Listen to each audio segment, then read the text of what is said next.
Hi, this is Cobb, and this is session 6 of the training series for the Stewardship Web Mapping application for Georgia Forestry Commission.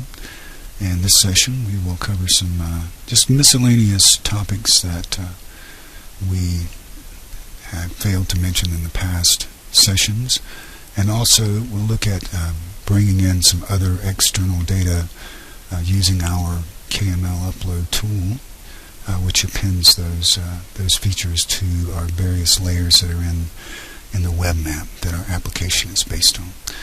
So the first thing I wanted to look at is pertains to in the last session when we were working with the print widgets to generate that final map product in the map layout. We used this print plus widget here, which generates the frame that indicates the extent of the data frame in the final printout, which is extremely useful given how long it takes to produce these prints. But you may find, if you're using this this particular widget, sometimes when you change your layout in the drop down, which of course would be based on the data that you have to cover and the size and shape and everything. But you may notice that what's supposed to happen is a different frame that pertains to this layout is supposed to be generated in the map frame here. And if that doesn't happen, you can simply pan the image over to one side or another, and a lot of times that will cause the frame to appear there. So if you pan the image, then that often works if you find that you're not seeing a legend appear when it should. This has to do with the way the app refreshes the data view and these panels, which are basically image overlays. So those are in order to get those to refresh when you change the template, sometimes you have to, and that's the only thing that you really should do if the frames don't show up. If you try to zoom out or zoom in or turn these on or off, which it may work, but what generally happens is you get it to a condition where the frame is actually moving around with the image itself instead of being stationary relative to the underlying base data and your operational data. So when that happens, usually you will have to resort to refreshing your browser, and then of course you have to log in, and then you can start over with a fresh instance of the application. So that's just a little tip, if that happens, that you can recover your frame and be able to produce a printout. As long as you see this frame moving around inside the stationary layout frame, then you'll probably be able to get a good print. So that's that. The other thing that I wanted to cover is if in these maps you may have some data that you want to bring in from an external source, such as a GPS unit or some other, if you've acquired data from another source in the form of maybe a GPX file or a shape file or so forth. But as long as we can convert that to a KML, and again, DNR Garmin is the application that we've been using. A lot of people are already familiar with it, and so if we have, I'm assuming, if you're using GPS, you're familiar with how to set the projections and to properly collect the data, and then to bring that into your GIS and download onto your computer is a better way to say it, in some kind of GIS format, which includes the native format for GPS, which is that GPX format. And so if you're using a later version of a GPS unit, you actually have to download that from into a GPX file, and then you would bring that into DNR Garmin the way we're about to do here. So if we had some data that we've saved from a GPS, which would be in that GPX format, we can bring that in, and remember we have to specify the data type that we want to be working with. And so if we had this lines 3 and it comes in as a track, yes, and so you see here we have those records, these vertices from the points. So we should be able to, assuming the projection is right, we should be able to save these back to a KML file. We select KML, and we can name these Monahan lines, and save that. It's going to be a line output. It is a line feature, and so it's written to the folder. We can bring that in with our KML upload tool, and it's the KML Monahan lines. We can open that. You can see that that comes in. We're going to save it. So we have a couple of options here. All of the line geometry types, since this was a line feature, we have the option to add to append this feature to any of these layers. And so we have in our content in this web map, we have a line features layer that has a feature template, which is categorized by type. So if we wanted to use, if our line feature fell into one of these categories, then we could just use this and have this specialized symbology and the drop down. We could use those classes there. Or if we had something that didn't fall into those categories, we could use like a generic line class, and then we could enter the information. We could just basically create another class and put that into the line type field. So let's do that. So we have a line that doesn't meet any of these, doesn't fall into any of these classes. So we will append it to the other lines class. So then it's just going to be, if we zoom in, and in web maps generally, almost universally, if you hold shift and draw a box, that zooms to the box. So I just did that. Now we're looking at this line feature, and it's right now it's symbolized like this generic line feature, and we can change that in the web map the same way that we did with the stands, and then save that web map under the same name that we had before in our content. So we're the map owner, and we can make changes and persist them by saving and resaving the web map. So this doesn't really look like, this is actually a mock-up of GPS data but then it's normally GPS data coming in is going to look much more, it's not going to have these long straight segments. It's going to be kind of grainy and so forth. But what we can do is turn off these other layers so that we can work with this line feature without having those other layers selected, and then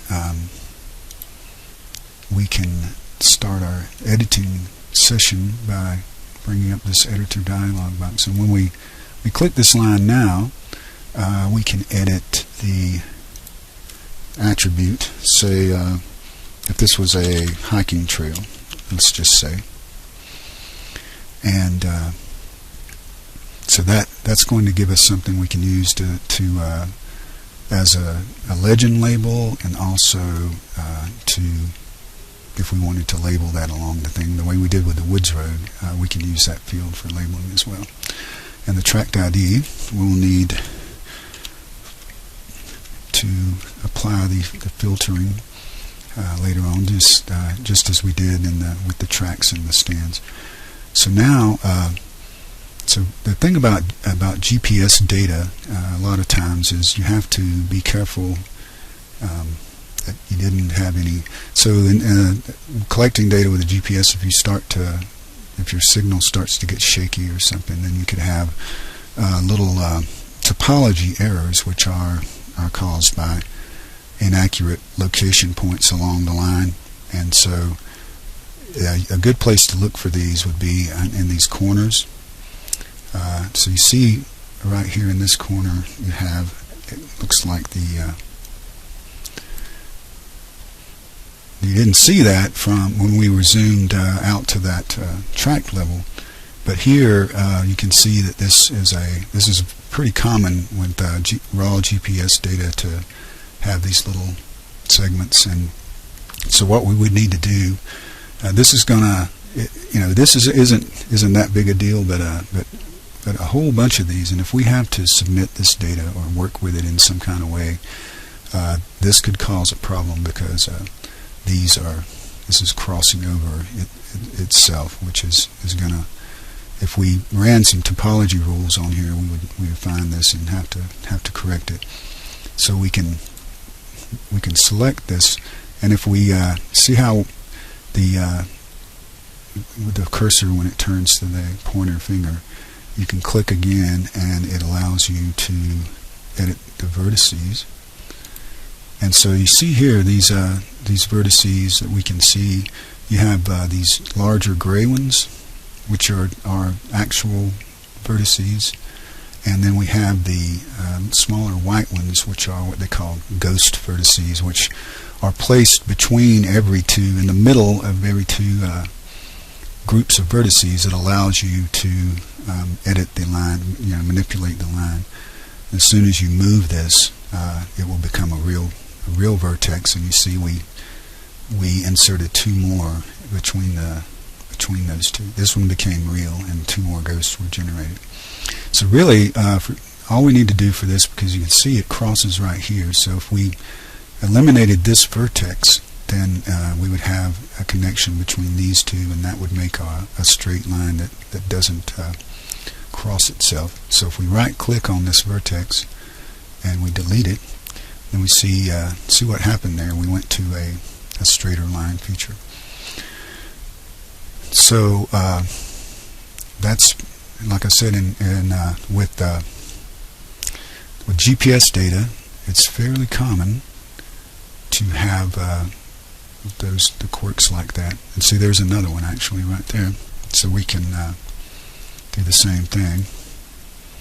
We can correct this one by the same method. So if we click once, really if you double click the line, but a lot of times you might find it easier to select it and then make sure that you have the second selection in order to edit the vertices. And it looks like probably this is so it crosses back over itself like that.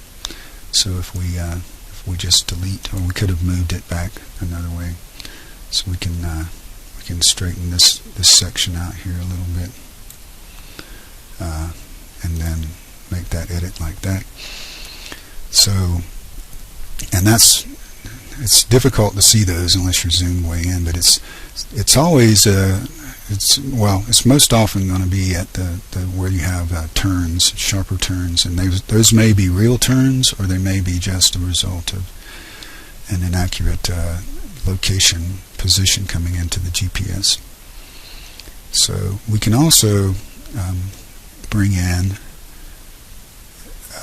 aside from so we just brought in a GPX file from a GPS that would come in from a GPS unit, and we can bring in other file types using DNR Garmin to convert those to KMLs so that they will work with our tool in the application. So if we want to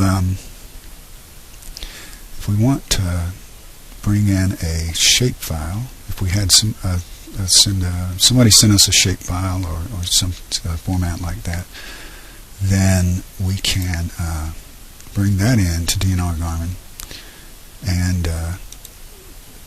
then we see that. So this is a point shapefile of invasive species locations. So that may make sense to collect that data as point features of just the general location of an invasive species location. So we can save this back out to a KML and call it something that's descriptive, and we can send it out as a KML. And so now we are able to use this tool to bring in that KML. Let's see where it is. It's here, the one we just created. So we can open that, and we see that we picked up some points there. In this case, since these are invasive species, and if we look at our points in our points layer that has the feature template, we have an invasive species class here that we can put that one into. So in this case, we would bring this into the points layer, and we can symbolize it like this for invasives. So we bring that into the points layer and save it, and then we can zoom into the tract and take a look where those points were plotted. Alright, you see that they are around the corner of the stand here. They're initially symbolized as other. That's the default. And if that symbology isn't readily visible, then we can always look at the table for this point feature. The attribute table will give us all of the, and by default this will be looking at the map extent. So that actually only brought in one of those. But then you remember how we had to, the same way with a multi-part feature. This is the same because these are individual points, and so each one as a waypoint comes in. So you would have to delete that and then save each point individually to bring those in, which is kind of a pain, but really once you get all these points in, you can just eliminate those one at a time and save them out to the KML, and then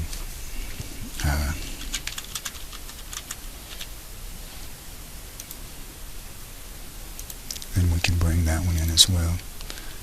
So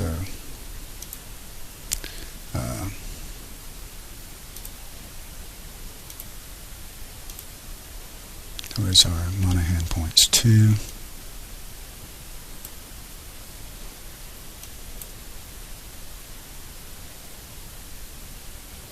There it is.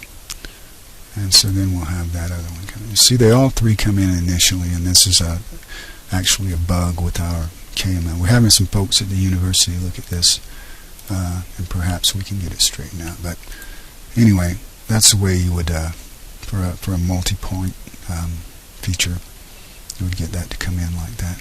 So this is the other point.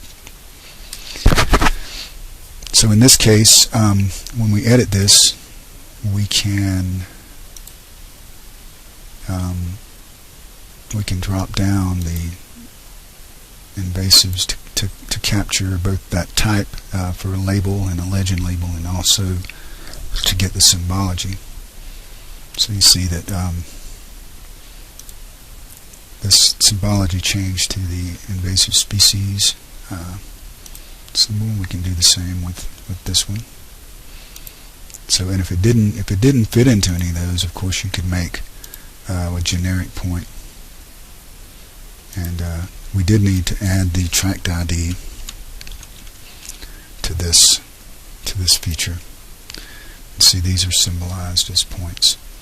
And so then, once we brought this data in through the application and the KML tool, then we can go over to the web map and to do the change of symbology. If we would like to label these points some way, we could do that as well with one of the fields in the attribute table. I did want to show you before we move over there.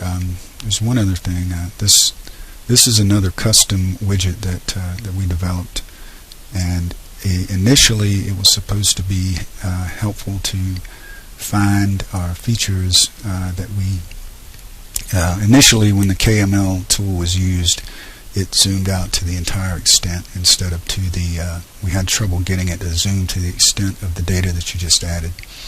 So we thought if we could bring in a shapefile of the tract, then it actually does zoom to the feature as part of the functionality of it. But it's really not, when you add this is just for your reference only. So if you wanted to add a layer in here just as a basis for digitizing another layer into the database, then that would be, or if you just needed it temporarily to print a map that had a specific some data in it that you didn't need to persist, because once you with this, once you add a shapefile, and when you refresh the browser, it's removed from the operational layers, so from the layers list. It'll be in there until you refresh the browser. So, but you may find it useful. I just wanted to let you know the functionality of it and how it was developed.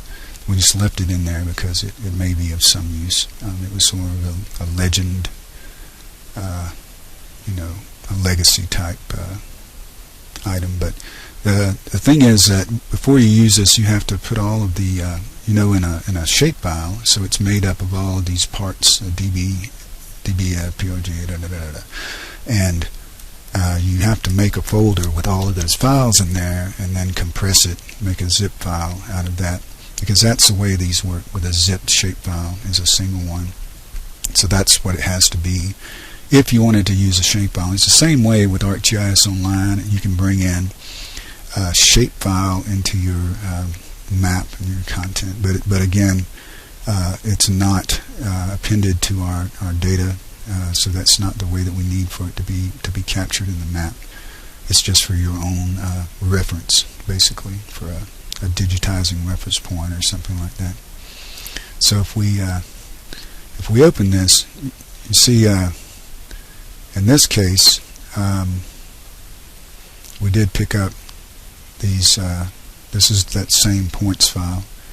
So you see it did bring in all three. So the multi-part feature functionality limitation is within this KML. We hope to have it addressed at some point pretty soon, but it's still functional in its own right, and you can use it to bring in the individual points or lines or anything else like that. But so that's the way that one works. And again, as soon as we refresh the browser, it's going to this layer, which is now in the operational layers list, will disappear. So now, but for the layers that we had, that we do need, that are in our feature layers in the database that we want to customize, we can go back to, I just clicked on the link to go back to the original web map, which was the one that the initial version of the application is based on. And from there, we can use that to get to your user content. and to go back and open so the link in all of these apps goes back to the original common layers, but then you can use it to get back to your AGOL account and your content and find your web map. So this is your web map, and you can open that.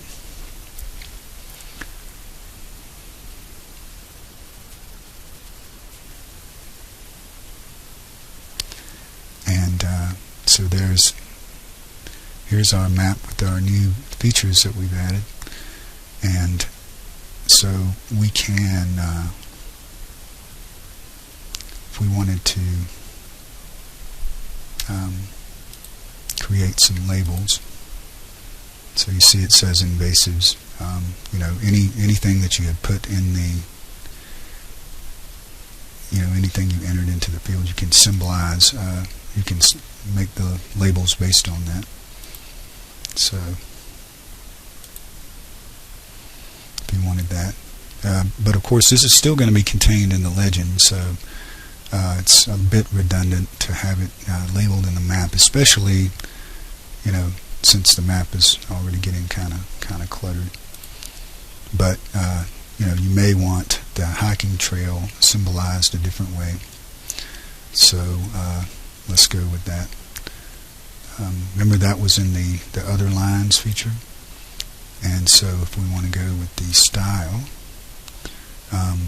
and again we can symbolize this by the line type, and so if we had different types of features in that same layer, they could have different symbology based on their type. Right now is just a single one, that's hiking trail, so we don't need to do that. But we could every time we enter a new entry in this line type field, then we could have it symbolized in a different way and included in the legend as a different line type in the final printout.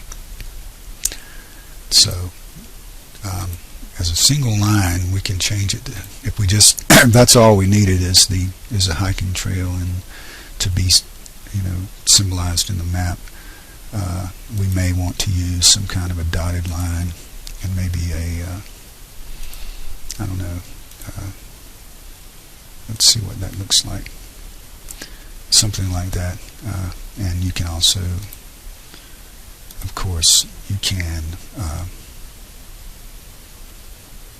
could label that as well. So you see that this is symbolized like that, our hiking trail. If we wanted to do that or not, maybe you want to keep that, who knows. But so then once we've made these last added these elements too, then we can save the web map. And then when we go back to the app, which is, of course, it's going to always be based on the changes, whatever the web map is. So if we refresh this browser and log in again, then we'll see that it would have reflected the changes that we just made to the web map. See, the hiking trail has been re-symbolized, labeled, and then we'll see those in the legend. We'll see that. So let's for our final step here, let's go ahead and turn the layers back on and make a final print. So if this was our final map product here, then we could turn our track boundary and our stands back on, and remember, this is only displaying this track because we have those filters still applied in the web map, and so the original common layers are going to be showing all of those track boundaries, because that filter is only applied in your version of the web map that this app is based on. So if we wanted to then get our final printout, and remember, now this time you see you didn't have the problem with the frame was immediately visible as soon as you change the template, and this one seems pretty good to hold a tract this size, and so we're going to try to print that and then see. Again, we could change the title to something more meaningful.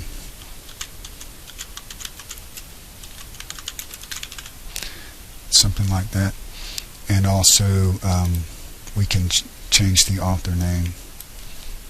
For some of these, you'll notice as you work with these, some will have the author prefix and others won't, and so we'll send out a sort of a little cheat sheet with some guidance on these templates of the ones that have differences, and that's things that we just we didn't think were worth really trying to change. There's always the chance that when you're trying to change small things about these templates that you wind up we're making a big having a much bigger problems and really having the whole system to fail sometimes. So these are just very minor elements that really don't make a difference in the overall context of the map. So here's this version of our map. This will be before we made those changes, and we can see if it works. We should see our PDF, which is maybe happening. There we are. So you see the invasives are in here, and the other lines. Now, remember how we would have changed this other lines if we wanted this to say hiking trail, right?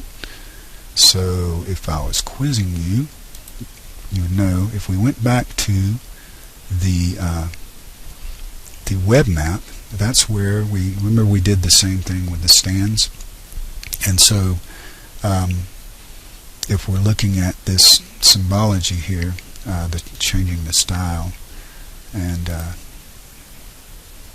right here, when we go into, oops, try that again, sorry, other lines,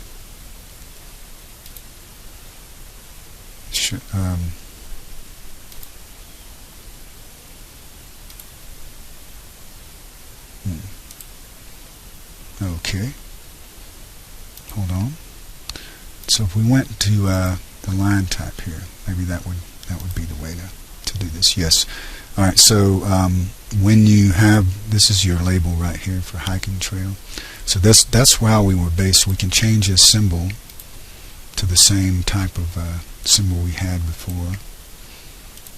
So what I did was I changed that symbology. Remember, you don't want to do that to any of your standard layers like the stands or the tracks or anything. That'll limit your ability to edit those later. But for the generic line type and points, you can change the symbology theme to be symbolized on this label, which was line type that we made. And so now that should, if we save this web map, and we'll have to refresh the browser, unfortunately, which means another login.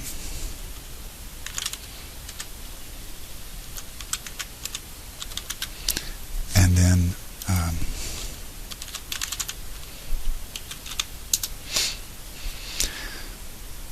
we can,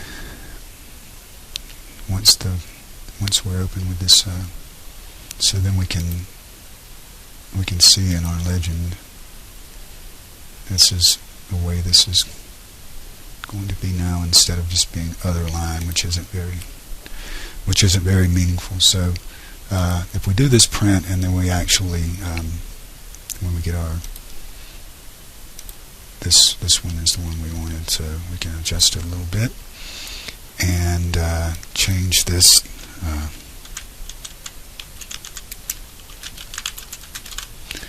here, and the author, which is what we should have done in the first place. And then so we'll print this, and remember, if you have problems with this widget, then we have, in the last session we discussed several other options to generate a print. They're just not as convenient as having these having this frame, which is a very accurate indicator of what the print output is going to be. So now that we generated this map here, and looks pretty good. You see that this one did have the author prefix, but some of the maps that don't, and then you can just if you just type in that text box, you can type author and then type this whole string here, and instead of just your name to address that. So that's our printout, where we brought in some other features, some custom. We brought in a generic feature that we symbolized and labeled, and we also brought in a feature that we assigned to one of the templates, which has its own specialized symbology that you can use, which isn't really available straight through the ArcGIS Online interface itself. These came from a desktop publishing of the data up to ArcGIS Online through a hosted feature service. So that is what we wanted to cover. I think this will allow you to have a lot of options in creating a branded, professional map product for our customers, as well as making us able to compile this data as you're mapping. Then you're adding to our spatial database, our enterprise database. So when you create your map, then you don't have an extra step of having to upload your spatial data, which is really not clear to the user when they upload whether that data is going to be valid or not. And in this way, if you see the data on the map and it looks right and it's where it's supposed to be, then the data will be right for us to use in our reporting, the other purposes and requirements we have for all of this data to be compiled together in a single database. So thanks very much, and as I said, I think this will be the last session. If you have any questions, please contact me or Michael Torbett and make it. And if any issues that you have, we'd be very interested in knowing any issues or problems you have with the software and with the application. So that being said, we hope you have good luck with it. Thank you.